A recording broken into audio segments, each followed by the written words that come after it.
Good morning. Welcome to day 42 of Daily Habit. Today we're continuing to read from Life is Messy by Matthew Kelly. The subject today that we're starting with is called Inadequate. If this is your first time tuning in, thank you so much. Please don't forget to like and subscribe. I really appreciate it. And let's go ahead and get started. Hopefully you're having a wonderful morning, a great week, not too long for the weekend. Make it a great day. And let's go ahead and get into this book. Inadequate. These pages were born out of 3 years of excruciating suffering. There are no words for what I experienced. Even words dripping with meaning leave so much unsaid. But words are all I have. They are my craft. I am a wordsmith, a smithy of words, and so I have done the best I know how. The easiest thing would have been not to write about this period of my life. I was tempted to set aside the journals that much of this content was drawn from and never revisit them. But they kept calling to me, so it is my hope that this whole mess will serve you in some way that is unknowable to me. Writing makes me feel inadequate.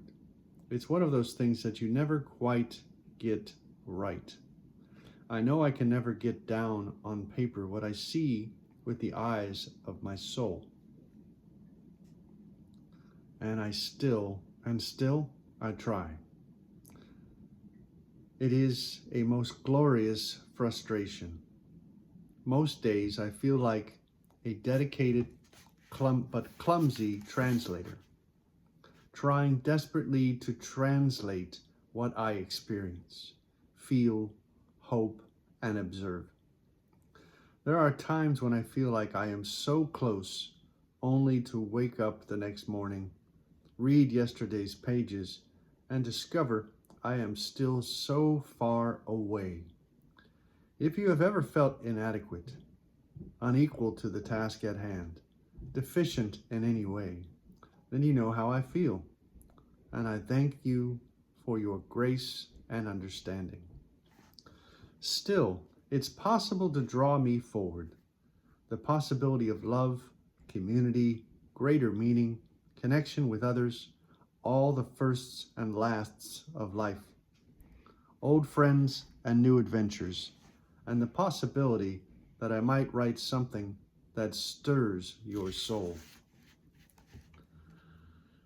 This isn't like other books I've written. It's messy. I haven't tried to smooth out the rough edges. It doesn't start and end neatly. There are no chapters or parts. Each section is unto itself. I wrote them for myself at different times in different places, never expecting that anyone else would read them. You will be able to tell which parts were written during my times of trauma, which were written to help me move forward, and which are reflecting on those times in my life. I have made no effort to hide that, though I have tried to organize them loosely into a journey for you. And I have adjusted the original journal language in most parts to address the reader. Some of the transitions from one section to the next are rough. In my journals, those rough transitions wake me up and force me to pay attention when I reread them, so I've decided to keep them. Leonardo da Vinci observed, "Art is never finished, only abandoned." And so I abandon this book to you now, hoping that somehow, imperfect and inadequate as it is, it will speak to you wherever you are in your journey and open your heart to undiscovered possibilities. The worst year of my life. Everything was fine until everything wasn't. We are never ready for the storms of life. They rarely announce themselves. These storms come at unexpected times and in unexpected forms.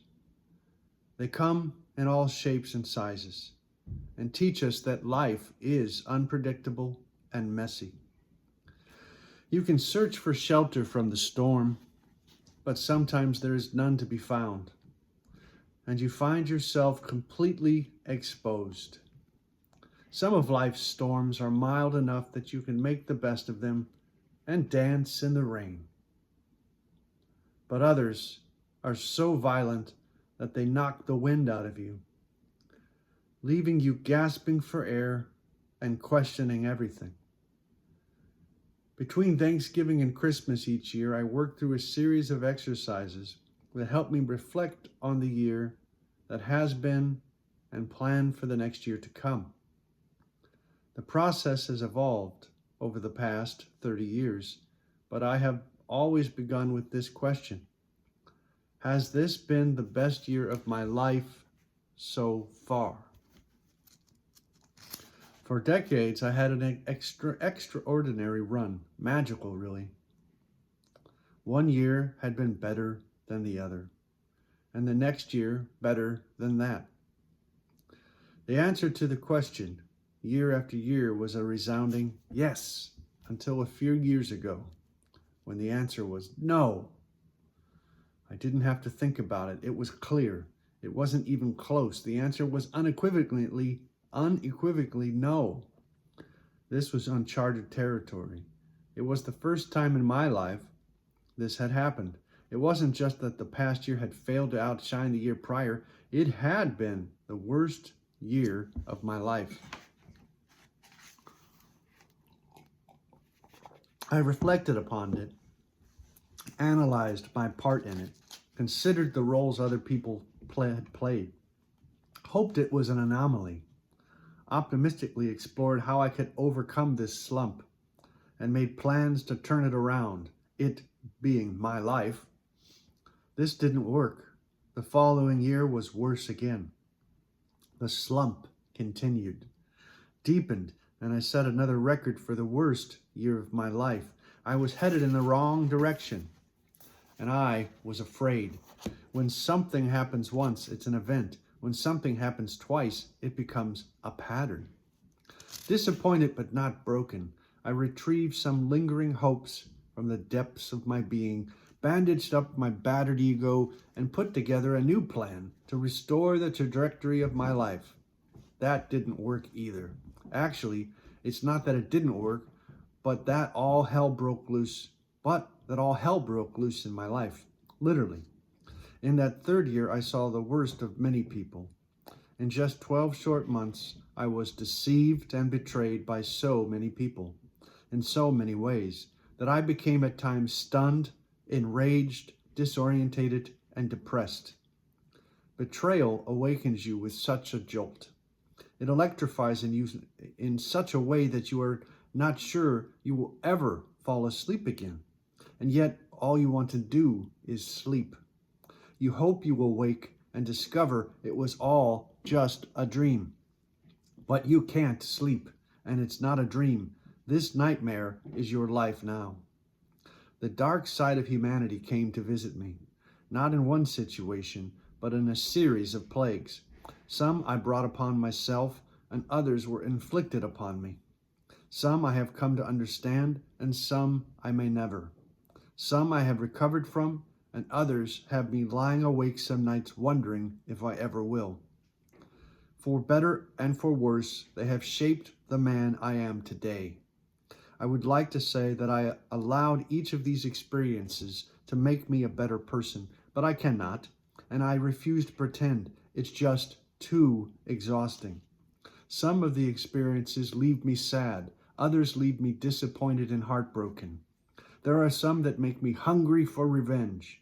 Some just leave me a little jaded, and I have allowed others to make me more cynical than I would like.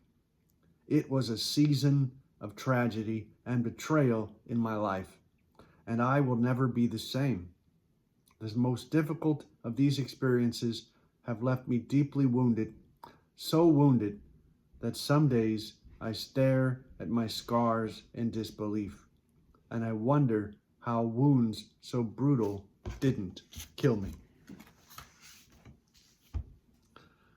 For me, I can relate. I think if you've had enough years and you've had enough experiences, you've definitely had some miserable years, miserable moments, terrible situations, rough spots with people for sure. Absolutely. Life is definitely messy. I think if we try to plan everything out, and then when the plan doesn't come to fruition, it can be very frustrating if you're someone who's always been able to kind of check the box, put the check your list when things kind of get out of control. If you don't have a way to deal with that kind of chaos, with that mess, it can be overwhelming. Been there, done that, as my dad says, for sure. So we'll end there. Thank you so much for spending a few minutes with me today. Wherever you're at, I hope that you're making it a great day. God bless. God's in your corner. Talk with you everyone tomorrow. Bye.